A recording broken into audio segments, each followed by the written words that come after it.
दम पुख्त एक रिवायती डिश है। तो वैसे तो ये दुम्बे के गोश्त में पकता है, लेकिन हम इसको बकरे के गोश्त में पकाएंगे।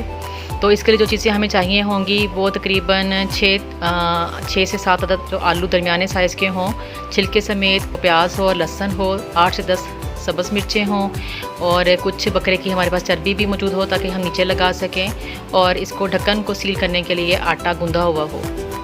इसके ऊपर डालने के लिए हमें सिर्फ नमक और लीमू का रस दरकार है, क्योंकि इसके अंदर और कोई मसाला नहीं डालता। ये जितनी सिंपल हो उतनी ही अच्छी बनती है।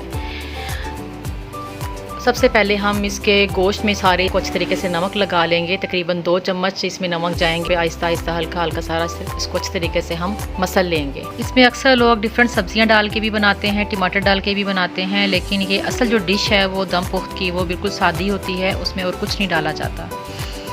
दम पुख्त 2 तरह की होती है, जिसमें सब्जियां डाल के ही पकाई जाती है, और इसके अलावा ये सादा भी बनाया जाता है। इसको सिर्फ आलूओं के ऊपर रख के इसको पकाया जाता है, ताकि ये जितना ही ये जायका इसका मतलब सादा बनेगा उतना जायका इसका अच्छा आएगा। मिट्टी की हांडी मैंने ली है। सबसे नीचे वो चर्बी को हम लोग लगा रहे हैं कि चर्बी नीचे गोश्त को जलाने से बचाएगी। जो चर्बी का घी निकलेगा वो सारा गोश्त में मिक्स होकर उसको अच्छा फ्लेवर देगा।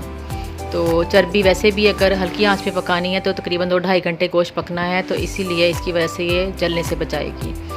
उसके ऊपर हम आलू लगा देंगे। आलू लगाने के बाद इसके अंदर हमने गोश्त लगाना है, और कोशिश करनी है कि जो हड्डी वाला गोश्त ज़्यादा जो है हड्डियाँ वो नीचे की तरफ हों, ताकि अगर गोश्त पके तो सिर्फ हड्डियाँ नीचे आएँ और गोश्त ऊपर रहे। गोश्त लगाने के बाद इसके अंदर हमने साबुत प्याज रखना है। प्याज को भी हमने काटना नहीं है, इसका सिर्फ फ्लेवर आएगा। तकरीबन 2 किलो गोश्त है, तो उसके हिसाब से हमने दरमियाने साइज़ के 2 प्याज लिए हैं। अब लहसुन को जो है 2 टुकड़ों में तकसीम करके इसको भी 2 साइडों पे लगा देना है। इसका भी सिर्फ जायका ही आएगा, इसमें मिक्स नहीं करना। अब इसके ऊपर हम सब हरी मिर्चें जो हैं ऊपर डाल देंगे। ये दम में पकेंगी तो इसका सिर्फ जायका आएगा। अब इसके ऊपर हम सारा लीमू का रस, तकरीबन 2 बड़े लीमू का रस है जो सारा इसके ऊपर हम डाल देंगे सारा, ताकि सारे गोश्त के अंदर इसका जायका आ जाए। दम पुख्त जो है हमारा पकने के लिए तैयार है।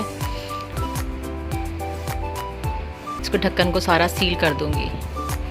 अब इसके ऊपर मैं सारा गूंधा हुआ आटा सारे चारों साइड पे लगा के, ताकि इसके अंदर से कोई भाप बाहर ना निकले और ये उसी भाप में पके। हम चूल्हे पे हल्की आंच पे रखेंगे, नीचे तवा रख देंगे ताकि ये हल्की हल्की आंच पे पकता रहे, और ये चेक करते रहना है कि इसकी भाप बाहर ना निकले। जहाँ से लगे कि भाप निकल रही है इसको दोबारा सील कर दें।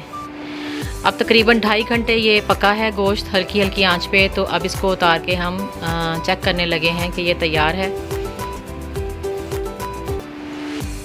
ये देखें जी, अब ये खाने के लिए तैयार है। माशाल्लाह परफेक्ट इसका गोश्त गला हुआ है। ये देखें आलू भी बिल्कुल गल चुके हैं।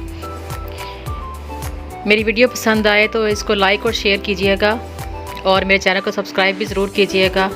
आप लोगों का बहुत बहुत शुक्रिया। अल्लाह हाफिज़।